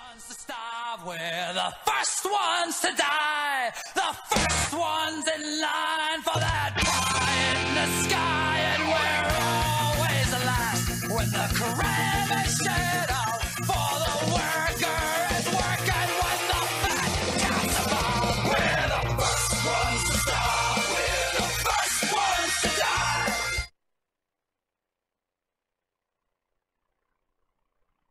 I'm Rick Smith, and this is Labor History in 2. On this day in labor history, the year was 1977. That was the day that is remembered in Youngstown, Ohio as Black Monday. The Youngstown Sheet and Tube Company announced plans to close its doors, laying off more than 4,000 workers. Youngstown was a steel town. During the first half of the 20th century, plants were booming. Youngstown was also a union town, a stronghold for the United Steelworkers by the 1940s. But by the 1970s, the once booming steel industry was going bust in Youngstown. More and more jobs moved overseas and to states with less union protections. Black Monday began a devastating series of plant closings. 2 years later, Briar Hill Mill closed, followed in 1980 by U.S. Steel. In 1985, it was Republic Steel's turn. By the early 1990s, the steel industry, which had once employed 40,000 people, only had 1,000 workers left in Youngstown. William Lawson, the executive director of the Mahoning Valley Historical Society, recalled the impact of the closings, saying, quote, "Over the course of my high school career, many boys and girls I had known in grade school left. Some in the middle of school years, most during the summers, as their parents accepted transfers to work in other plants around the country or lost their jobs and went out in search of employment elsewhere." In 1997, the Jeanette furnace at the shuttered Briar Hill plant was dynamited, despite preservationists' efforts to save it. Bringing down the Sweet Jenny furnace became symbol of Youngstown's economic ruin, memorialized in this Bruce Springsteen song. Here in Youngstown. Like what you hear? Check out more at laborhistoryin2.com. Sweet Jenny, I'm sinking down here, darling, in Youngstown.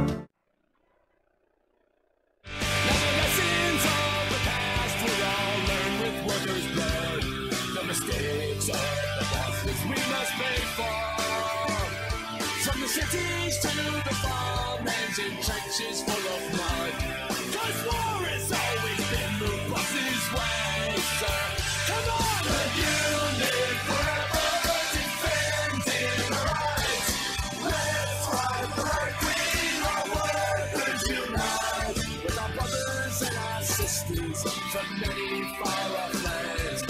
There is power in our Yes, there is power in a union. And look, I think David hit it, spot on the head.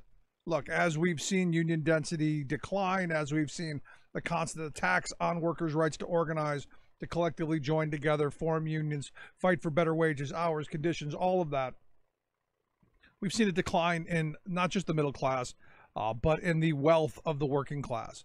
And the numbers that he threw out staggering. I mean, from almost, when 60% of the country was getting, well, I think he said, 54% of the income, now down to 45% of the total income. That is a massive my Tea Party friends, that's what redistribution of wealth looks like. That is what a massive redistribution of wealth looks like.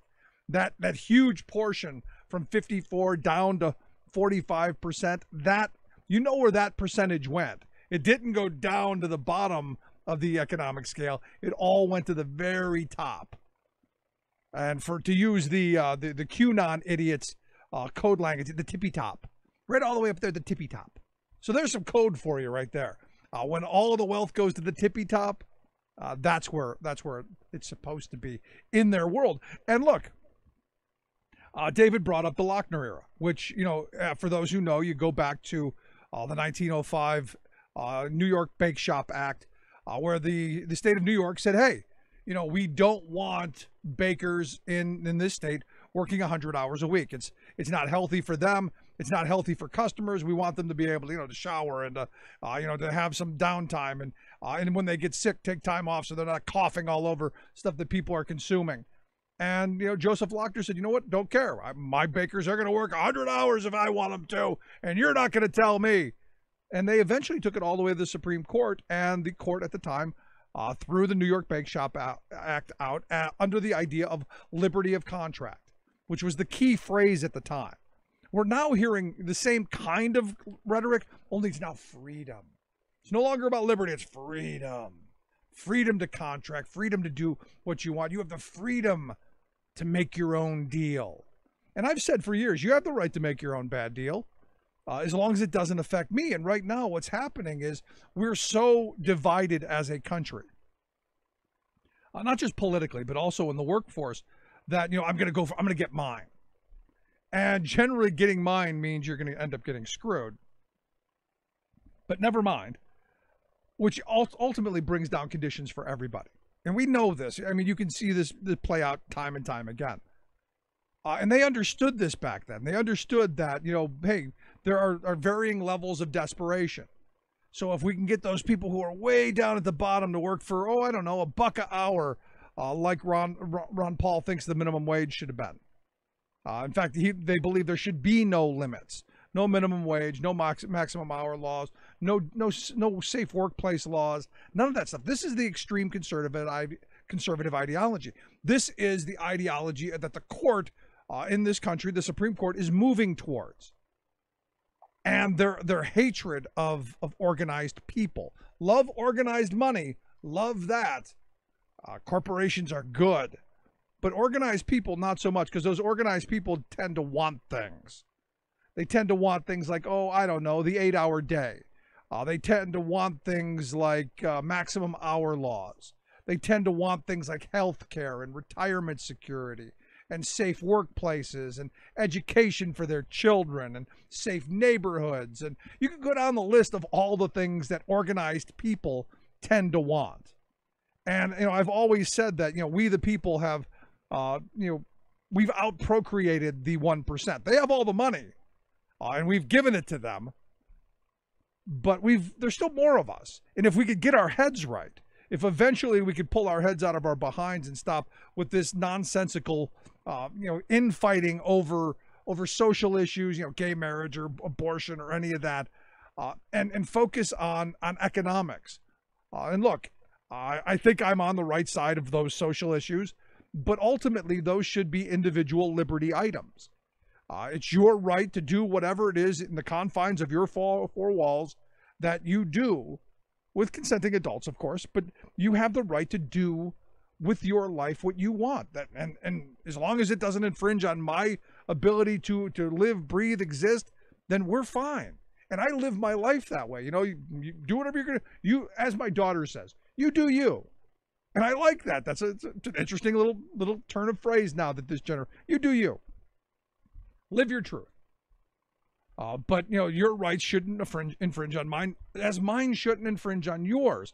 And this is what, the conservatives tend to forget about, that their narrow-minded views are attempting to infringe on the rights of everybody else's. And, to me, it comes back down, it's always been kitchen table economics, because you can't have power without having economic power. And workers have forgotten that in this country, because maybe things got okay for a while. to where there wasn't a constant struggle, to where maybe those harsh edges of capitalism weren't glaringly apparent. But guess what? We're getting back to those. And as this court, if Kavanaugh is confirmed, not sure if that's going to happen, or whoever replaces him, because there's a whole list of horrible, whoever that is that sits in that 9th seat is going to be the arbiter of the future of this working class and of this country. So it comes back to this point of, when do we wake up? And look, as I was saying with David, that, there's a libertarian view that, things have to get horrible. Things have to get really bad. That only then will people rise up and break out the pitchforks and all of that, heads on platters and all that stuff. But the question is, how bad does it get? The last time that the kind of organizing that I believe is necessary happened was after a massive Great Depression and a global war. So I don't know that I want to hit that kind of rock bottom. I hope we're smart enough. And look, I was hoping in 2008 into 2009, there would have been that moment where the pain was real. Millions of families were losing their homes. Millions of workers were being booted to the curb.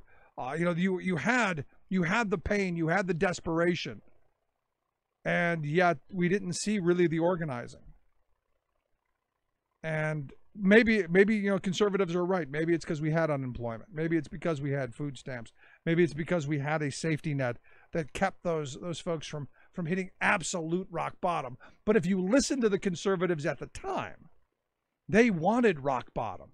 I still remember Pat Toomey saying that, he wanted the things to get much worse, because then only then could we truly heal.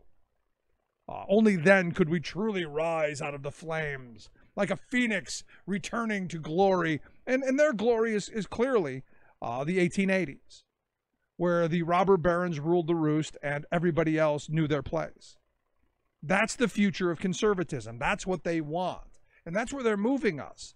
Look at how they're attempting to destroy every institution of the 20th century. Every remnant of any organizing that built a prosperous working class, they're attacking with full force and vigor. And what's interesting to me is I get these emails all the time from people going, well, unions are something we needed 100 years ago, but, all they do now is raise the price of labor. And you go, yeah, that's the point. The point is to share in the wealth and the profit of your labor. That's the point. To sit down and go, okay, well, we made $1. We'd like half of that, please. We'd like, 3/4 of that because we created it. How they, and this is one of those things that's just amazing to me, how they got us in the mindset that, well, asking for a fair share of the wealth that we create is somehow bad. And this has happened because, look, we've been living under these trade policies for way too long. And again, this is the one area that I agree with Trump on. Our trade policies are horrible. But this isn't just Trump saying it. Sanders ran on this as well. The trade rules are rigged against working people, not just in the U.S., but in other countries as well. Corporate interests are the protected class. I always say, it's socialism for them. It's pure capitalism for us.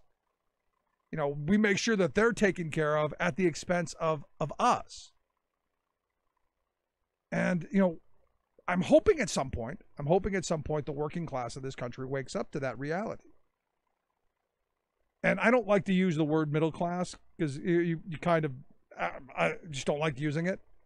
Because it takes away from the idea that, we work for a living. That you get up every day and you produce and you work hard and you sacrifice time with your family. You sacrifice time in your life. You're trading that precious commodity of your life, those hours of your life, for the ability to exist.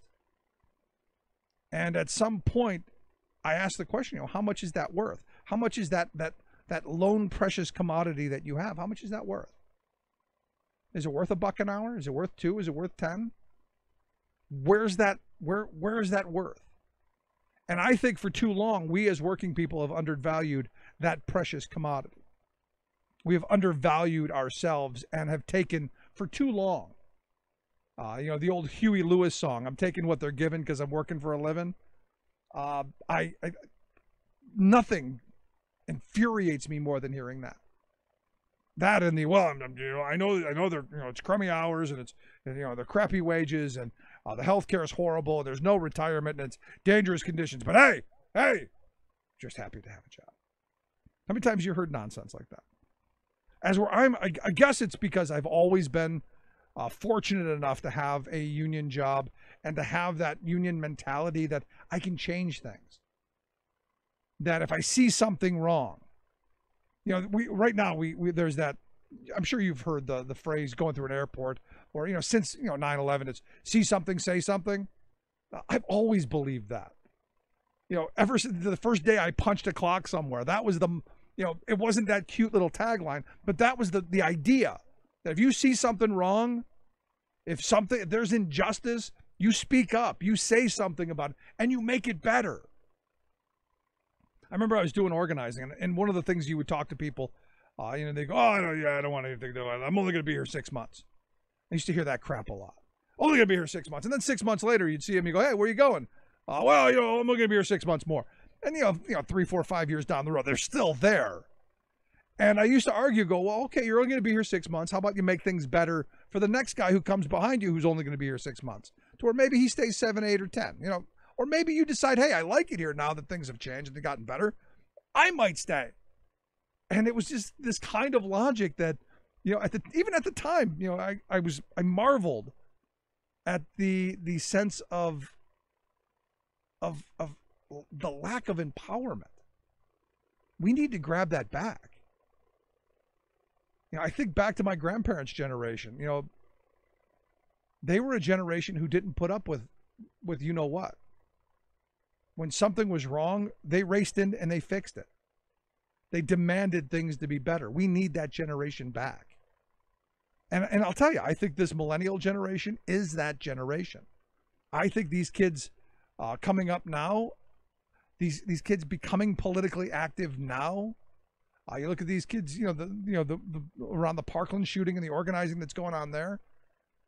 They've had enough. And maybe they're going to be that generation. Because they've watched their parents eat a ton of what. They've watched the struggles. They grew up during the era of people losing their homes and the stress and the desperation that came out of that. They watched their friends' parents lose homes, lose jobs, be treated horrible at work, broken homes, broken families, broken careers. And look, what I'm getting from them is they're not going to take it. And that's a good thing. I think it's a good thing when you have a generation of working class people saying, you know what? We're not taking it. And maybe we're going to see a bunch more strikes. Maybe we're going to see a bunch more marches in the streets. Maybe we're going to see a bunch more people saying, enough. And just maybe we make things better. I'd love to hear your thoughts. You can email me, rick@thericksmithshow.com. I'll love to hear it. Going to take a quick break. Right back after this. Stick around. You're listening to The Rick Smith Show, where working people come to talk. The death of you and me, but we're not unarmed. Our weapon is solidarity. Jim Beals and Karen Silkwood, the list goes on and on. With every year that passes, 60,000 more gone. Oh, it's a war on the workers. War on the workers. Oh, it's a war on the workers. War on the workers. Oh, it's a war on the workers. And it's time we started calling the shots. Your proud defender of the working class majority. I'm Rick Smith, and this is Labor History in 2.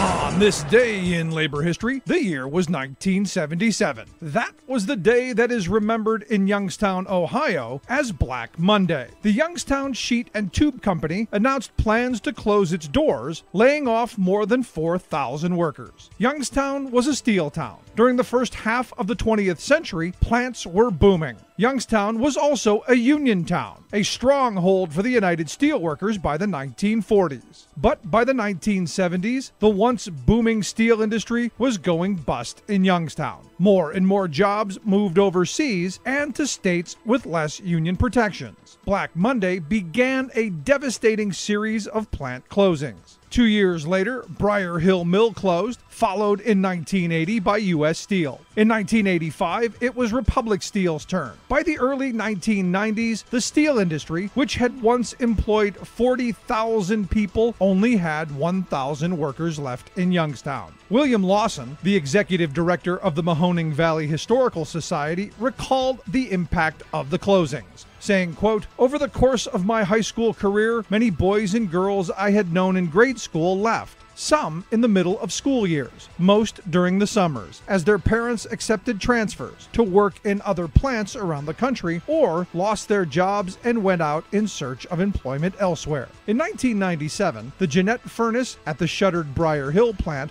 was dynamited, despite preservationists' efforts to save it. Bringing down the Sweet Jenny furnace became symbol of Youngstown's economic ruin, memorialized in this Bruce Springsteen song. Here in Youngstown. Like what you hear? Check out more at laborhistoryin2.com. Sweet Jenny, I'm sinking down here, darling, in Youngstown. The most important issues of the day. This is the Rick Smith Show.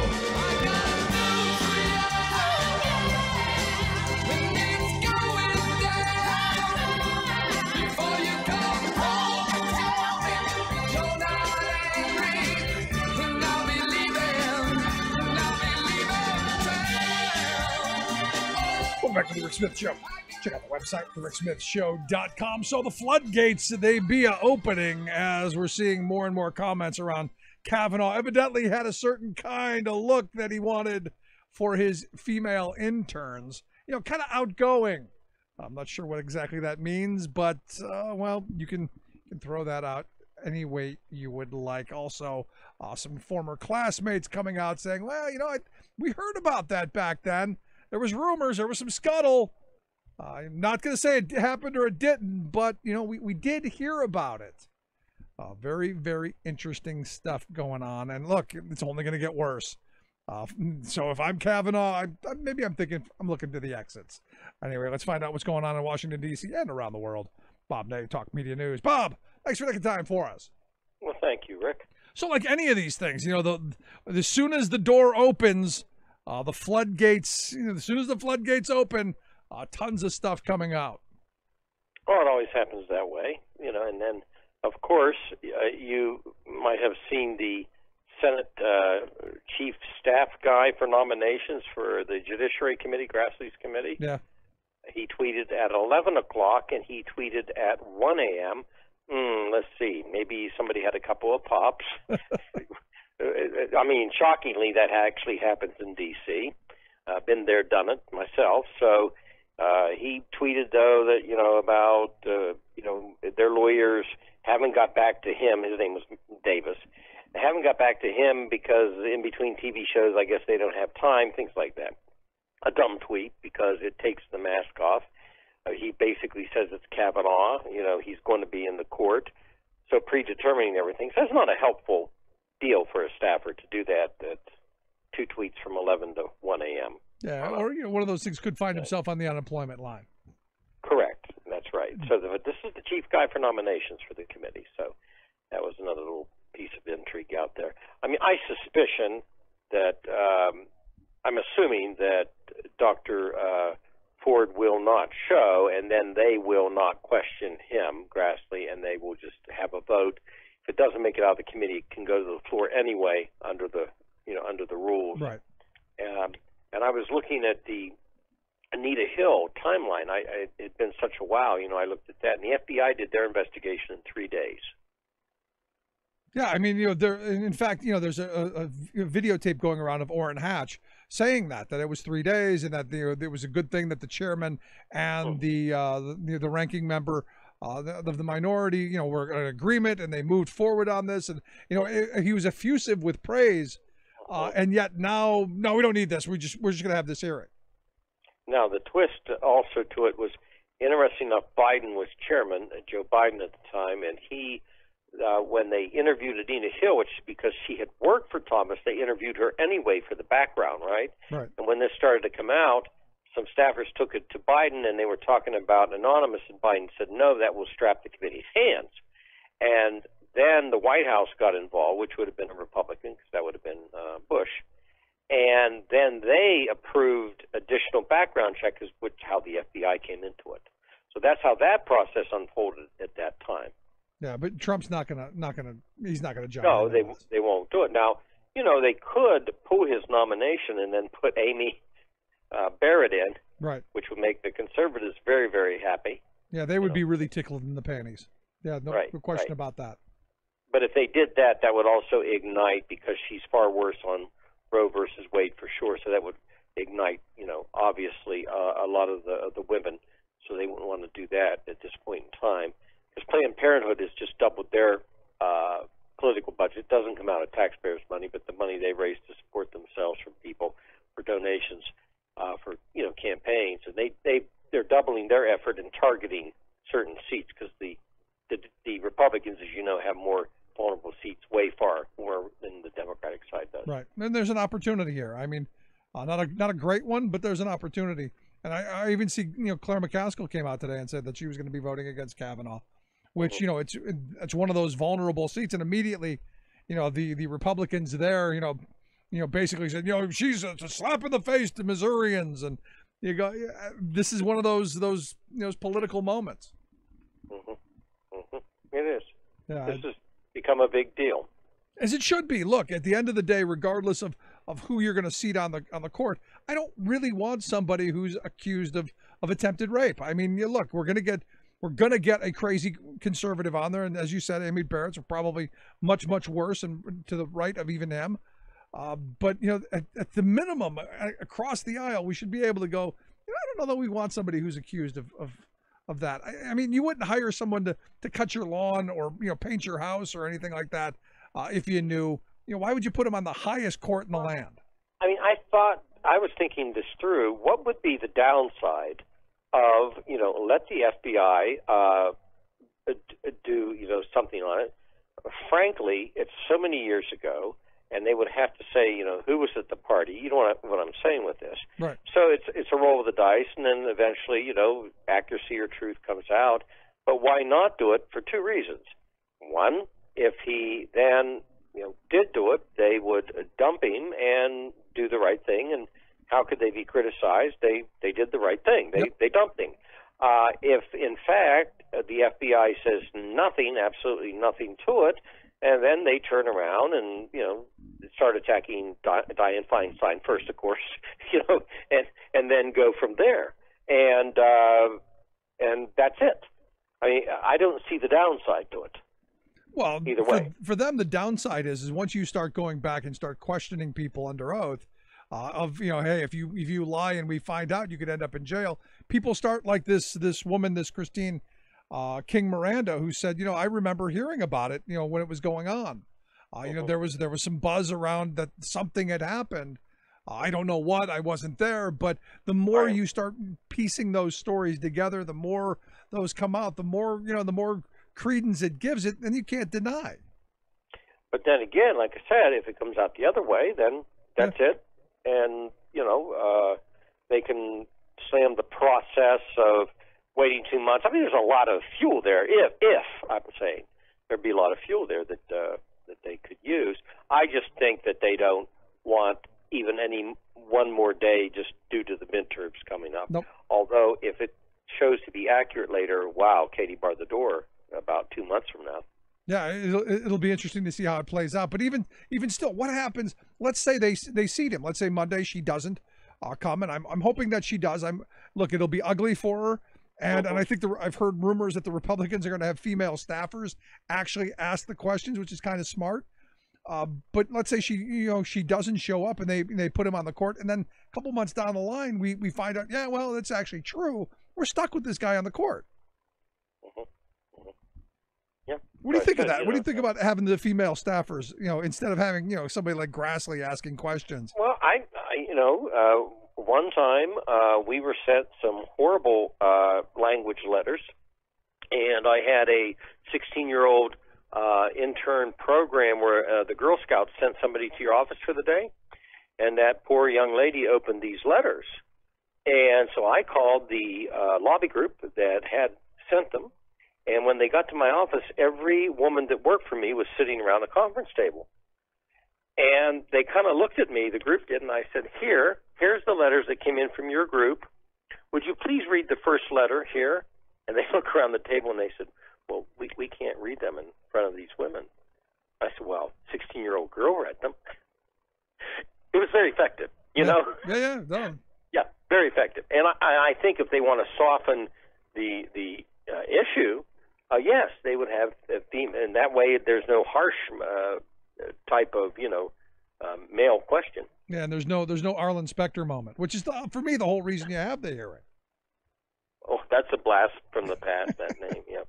You're throwing that on, because Orrin Hatch already said it. Maybe she's mixed up. Maybe it wasn't him. Maybe it was a guy who just kind of looked like him. Those rich white guys all look the same. Orrin Hatch has been on that committee forever. He's gone through how many of these? Well, he was there for Anita Hill. I mean, I know, that's what I mean. He's still there. Again, and this is where the people who keep pushing term limits sometimes have my sympathy. I'm not a term limit person because I think voters should have the ultimate term limit vote. You boot the bums out. You keep people who are good. The sad reality is the bums usually end up sticking around too long. Right, exactly. I don't know. Let's move on. The wall. Evidently, Trump's a little ticked about the Republicans' lack of courage on the wall. What's going on? Well, he calls the budget ridiculous. I thought at first when I saw the headlines, because maybe the ridiculous spending, but it wasn't. It's because the wall's not in it. So therefore it becomes a ridiculous budget. Trump really, really, really wants to get that wall at some point in time for the next election. That's his key. He couldn't get the destroy Obamacare. He's got to have his prize wall. Mm-hmm. Sure. Maybe this is where he could go to his Russian oligarch friends and have them fund it. He can't get it out of the Republicans. He's not going to get it if the chamber switches, I'll tell you that much. No, that ain't going to happen there either. Mm-hmm. Well, good. I mean, and this is the thing that bothers me. I mean, we can't figure out a way to end homelessness or hunger in this country, but, we're going to talk about building a stupid wall and $13 billion for Space Force. It's just crazy. Anyway, evidently the Attorney General, Jeff Sessions, something with immigration. What are we changing with immigration here? Well, the Congress is not honestly digging into this at all, either side of the aisle like they should. Right. This is the public side we're seeing right now. What he's doing is two things in the last 2 days. One, he's telling judges that they can't just dismiss a case. He's telling the immigration judges. That's number one. Then he followed up today with having a case personally referred to him about asylum seekers. Now, when they have a review where there's deemed a danger in a review, that's a major hurdle they get through. In other words, probable cause that the asylum seeker is in danger. Well, the way he's going to review this case, he may say it doesn't matter. They're still going to detain them, put them into detention, versus the process where they have a potential danger, it's approved, and they await their time. Right. He may change that. The other unseen thing is what's going on at embassies, and nobody is digging into this thing. I wish somebody from the committee would, from Foreign Affairs. The embassies are starting to turn down people, and I'll give you a case I personally know of where a student from India went in, and they were turned down because they said, well, we don't know when you graduate and return here if you can pay your loan in India. What does the American embassy care whether that master's degree student can pay his loan in India? That's bizarre. That actually happened. Wow. And I can give you more cases. I can give you cases of 4 American women who were turned down to get married to boyfriends that they have been dating 5 to 6 years. Not a Facebook relationship, not a bot marriage, 5 to 6 years. All turned down with no reasons given. Well, I mean, these are done in the Philippines. It's being done in India. It's all at the embassy level, Rick. Somebody in Congress needs to dig in to demand the statistics. Yeah, well, I mean, do we expect anything different out of this administration? I mean, so that's what's going on, and now you see the public part where the Attorney General is starting to say, refer me to this case, because justice can intervene and try to set the determination of how these cases run. Oh, okay. So this is something they can do? Oh, he could. I mean, he'd be challenged in court, but obviously it has to go through the whole court process. This is something where he's reviewing these cases right now. He's asking for these cases of these detainees. Then there's a second part, which is the unseen part that's going on all over the world in embassies. That's something. Immigration by embassy. I'm going to have to ask my immigration expert friend about that and see if there's any, if it's on his radar or on their radar. Because I'll tell you, if it is, and he's more than welcome to call me. Yeah, it's something that I haven't even thought of. Yeah, nobody's talking about it. Wow. Mm-hmm. Most certainly something. As soon as we're done, I'm gonna reach out. Lastly, evidently there's a group of Democrats who are pushing a petition to change the party rules to elect a speaker, because I guess a little confidence that they think Democrats are going to take back the House, and may not like Nancy Pelosi. What's going on? Well, I think a lot of people, that wanted to go for Tim Ryan of Ohio when he opposed Nancy Pelosi for a minority leader, thought, well, okay, he didn't win, but Nancy's really going to not seek speaker again. And the next thing you know, Nancy announced she was going to seek speaker. And I think 45 Democratic candidates, if my memory serves me right, said we won't vote for her, candidates that were running, right, because of the polarization in the field. So now Nancy says she's going to run. So quietly, although nothing's quiet in D.C., it's leaked out that 10 of the Democratic members are trying to get a new rule within their caucus that if you want to be the speaker, you need to get 218 votes, not just get your name referred, to the caucus, and then they take an internal vote, and if there's 4 of you, and you take 70 votes, you win, and another person takes 20 votes, that kind of thing. You have to get 218, making it therefore harder for her. Making it almost impossible for anyone. Well, I should say, you're right, impossible, not harder, impossible. I mean, wouldn't it be impossible for just about anybody?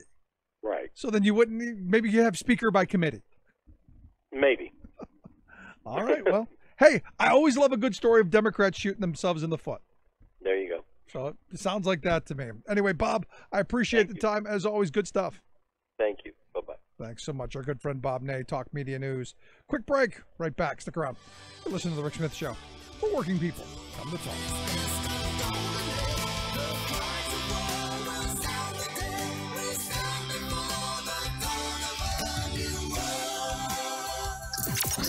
Radio of, for, and by we the working people.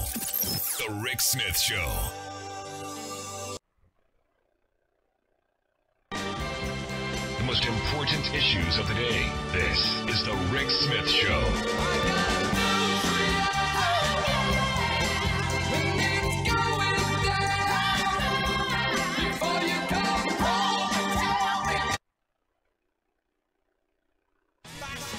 Remembering that united we bargain, divided we beg. Rick Smith. To this battle, take my Union gun. Gonna end this world of slavery, for this war is one you're bound to lose. You fascists are bound to lose. So to wrap things up for tonight, again, I go back to our conversation in the first hour with Jordan Ewell. I just think what he was able to accomplish to help that gentleman is just quite remarkable. And again, it's one of those things where there is hope. There is hope for humanity. There's hope for us in this country.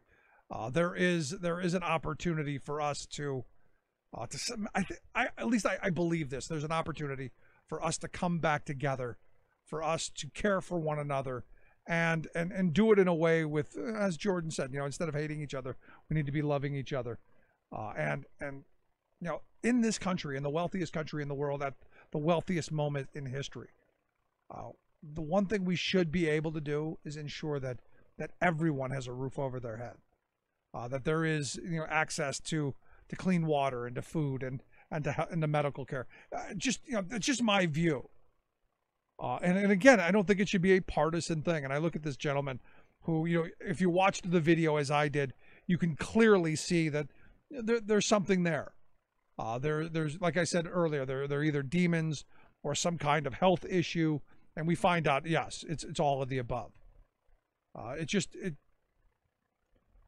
I guess while what got me to talk about it, which is these the evil and mean spiritedness, the fact that Jordan was able to to bring people together and to do this is just quite remarkable, and good on him. And there's still time to donate. There's still time to kick in and help out. Just a great story. Anyway, if you missed any of today's program, thericksmithshow.com, that's where you go to get the podcast. The Rick Smith Show app on the smartphone. Take the program on the go wherever you go. And as always, you can email me, rick@thericksmithshow.com. Thanks so much for being here. See you tomorrow. You've been listening to The Rick Smith Show. Together, we can make America better. Email rick@thericksmithshow.com or interact with us.